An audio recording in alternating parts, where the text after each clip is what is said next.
ब्रह्मज्ञानेति ब्राह्मणः सत्यं वद धर्मं चर अतिथिदेवो भव। ब्रह्मज्ञानेति ब्राह्मणः सत्यं वद धर्मं चर अतिथिदेवो भव।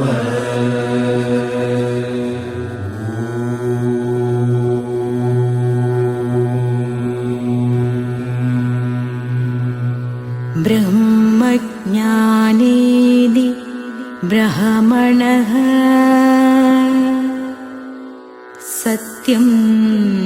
वद धर्मं चर अतिथिदेवो भव। अतिथिदेवो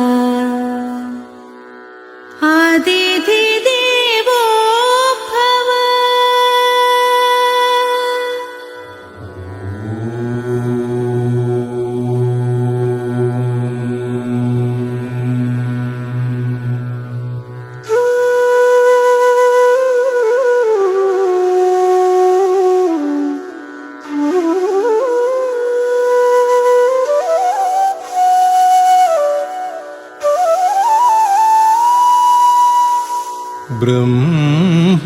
ब्रह्मज्ञानेति ब्राह्मणः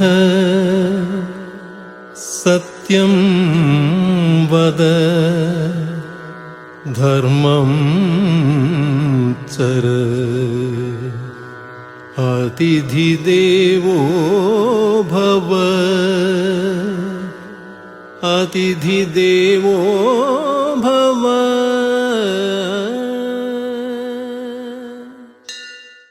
ജാതി നിർമ്മാർജ്ജന യാത്രയാണ് ഞാൻ നടത്തുന്നത്.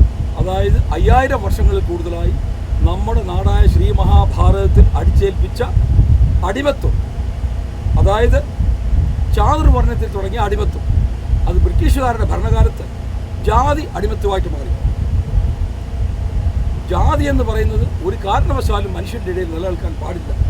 ജാതി വ്യവസ്ഥ പറയാവുന്നത്, ജാതി ചിന്ത ഉണ്ടാകാവുന്നത് പുൽച്ചെടി വൃക്ഷങ്ങളിലും ജന്തുപക്ഷി മൃഗാദികളിലും മാത്രമാണ്. കാരണം അതിൽ ഡിഫറൻറ്റ് സ്പെസീസ് ഉണ്ട്.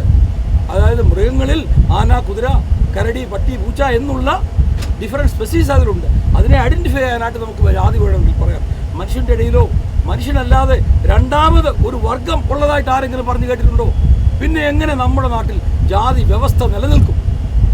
ഇത് മനുഷ്യനെ ഭിന്നിപ്പിക്കാൻ, നമ്മുടെ 85-90% കൂടുതൽ വരുന്ന ആൾക്കാരെ അടിമകളാക്കി ജീവിപ്പിക്കാൻ കണ്ടുപിടിച്ച ഒരു സിദ്ധാന്തമാണ് ബ്രിട്ടീഷുകാരുടെ ഭരണകാലത്ത് നമ്മുടെ തന്നെ പൂർവികരായ ചില ക്രൂരന്മാരുടെ സഹായത്തോടു കൂടി അടിച്ചേൽപ്പിച്ച അടിമത്വമാണ് ഈ ജാതി വ്യവസ്ഥ എന്ന് പറയുന്നത്.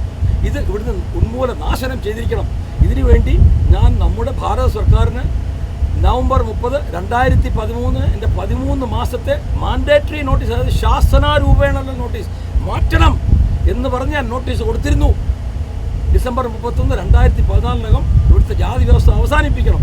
സർവമാന പേരെയും ബ്രാഹ്മണരായി ഡിക്ലെയർ ചെയ്യണം. കാരണം അത് നമ്മുടെ രാജ്യത്തിൻ്റെ ധർമ്മമായിരുന്നു. യാത്ര ചെയ്യുമ്പോൾ സർവരെയും ബ്രാഹ്മണരായി ഡിക്ലെയർ ചെയ്തുകൊണ്ടാണ് നമ്മുടെ യാത്ര.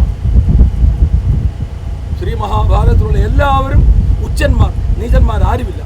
ആര് വന്നാലും 24 മണിക്കൂർ ഉപനയനം നടത്തി, പൂണൂൽ കല്യാണം നടത്തി, ബ്രഹ്മജ്ഞാനേതി ബ്രാഹ്മണ എന്നുള്ള സൂക്തം ഉരുവിട്ടുകൊണ്ട് ബ്രാഹ്മണരായി ഡിക്ലെയർ ചെയ്തുകൊണ്ടാണ് നമ്മൾ പോകുന്നത്. അതിന് വേണ്ടുന്ന ആദികാല വേദകാല ശാസ്ത്ര പണ്ഡിതന്മാരും നമ്മുടെ കൂടെ സർവ്വസന്നദ്ധരായി പോവുകയാണ്.